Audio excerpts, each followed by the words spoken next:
It's a new year, and in New York City, it's what some, specifically the city's new mayor, would refer to as a new era. Here is what I want you to expect from the administration that this morning moved into the building behind me. We will transform the culture of City Hall from one of no to one of how.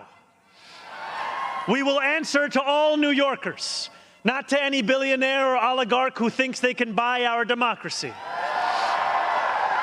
We will govern without shame and insecurity, making no apology for what we believe. I was elected as a democratic socialist, and I will govern as a democratic socialist.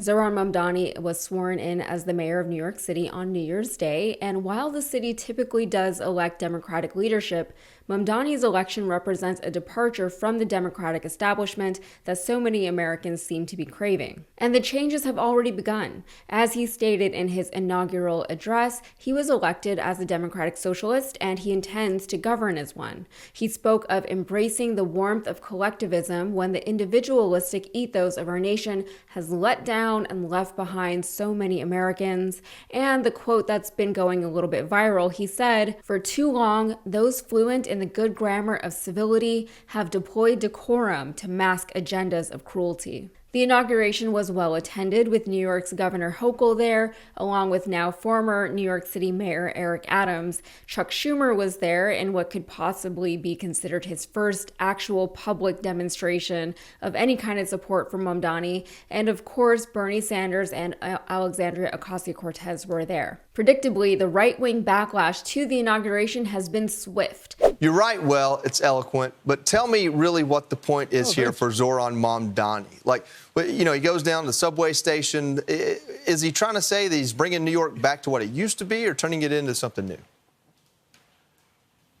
Yeah, thanks, Joey. I think he's trying to say he's going to somehow return public transit to its former glory and generally expand city services. But the metaphor he's just created is really something. You see him there underground. This is a subway station that has been abandoned for the last 80 years. It was one of the original subway stations, and then when they brought in new cars, there was a dangerous gap, so they could no longer use this platform and closed it down in 1945. So dated, obsolete, dark, dingy is kind of a nice description of socialism and the misery it's caused over the last century. Let's hope, let's hope this isn't some kind of sick sense of humor for him, but maybe it's kind of a way of lowering expectations. But they should be very low.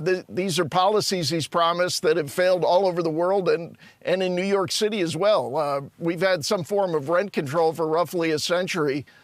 We know this doesn't work, and I think the hope for those of us in this city is that the institutional restraints on him slow him down a bit, that he maybe has a change of heart, and I'd hope your viewers around the country maybe resist laughing at all of our self-inflicted misery. People are already trying to make a big deal over the fact that Mamdani's wife wore $600 boots to her husband's inauguration.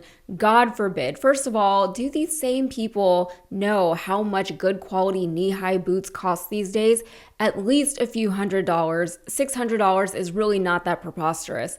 They're trying to make the argument that these are democratic socialists, so why do they have any money, and then why are they spending the money that they do have? That is a dumb argument. They've been making the same argument with Bernie and AOC for ages, trying to convince working class Americans that Bernie making millions of dollars because so many people bought his books is the same thing as corporations and crooked politicians evading taxes and participating in insider trading and making laws to benefit corporations and their own bank accounts, etc. An article that's been going around countering this argument from the right talks about how Melania Trump has a designer shoe collection worth over $100,000. And let's be real, the president just gilded the entire White House and is now building a ballroom/bunker/AI data center or whatever it is that he's up to with money that came from who knows where. But let's not be mad about any of that. Rama's boots are the problem in this country.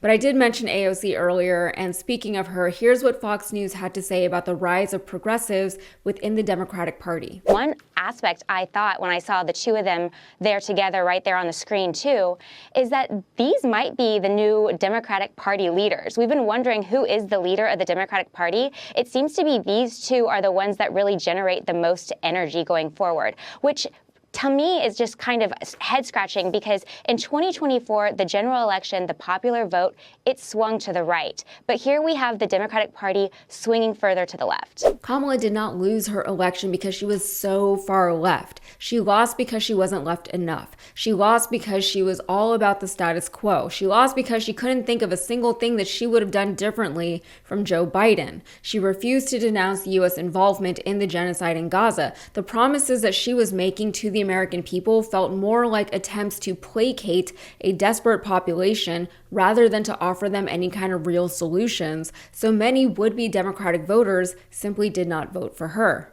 And despite victories like Zohran Mamdani's exemplifying these flaws in the Democratic establishment's thinking as far as what voters want and resonate with, the Democrats recently scrapped their own autopsy into the 2024 election. It will never be released to the public, and the Dems have just told us, you know what? We don't want to live in the past. Let's just move forward pretending that, the mistakes of both 2024 and 2016 weren't mistakes at all, because acknowledging our mistakes won't make any difference anyway, since we're just going to keep repeating the same mistakes over and over again.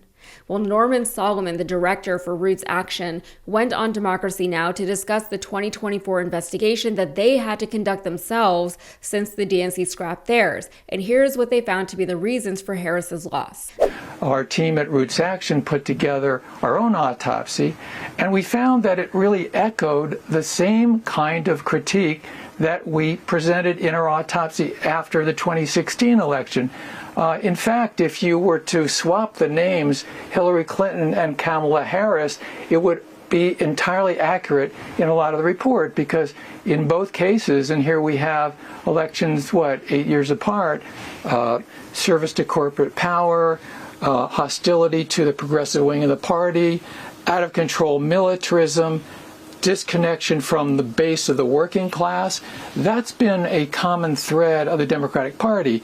They also found this devastating but completely obvious insight into how Harris's position on the war in Gaza impacted her electability.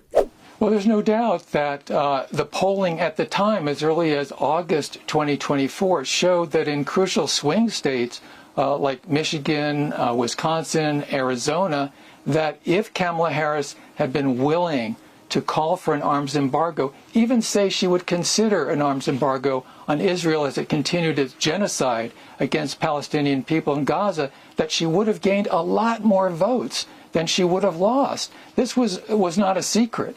And retrospective polling shows very clearly that she very well may have won the election and be in the White House today if she'd been willing to break from the Israel right or wrong keeps shoveling arms to the murderous regime there. If she had broken with that policy of the Biden White House, as I say, she might well be president today. And most of you know that I don't live in New York City. I'm currently down here in Texas. I'm not happy about that, but I did grow up in Connecticut. We used to go to New York very often when I was a kid in the 90s. I still have family over there, and I still go whenever I can. I was actually just up there about a month ago, right after Mamdani's election.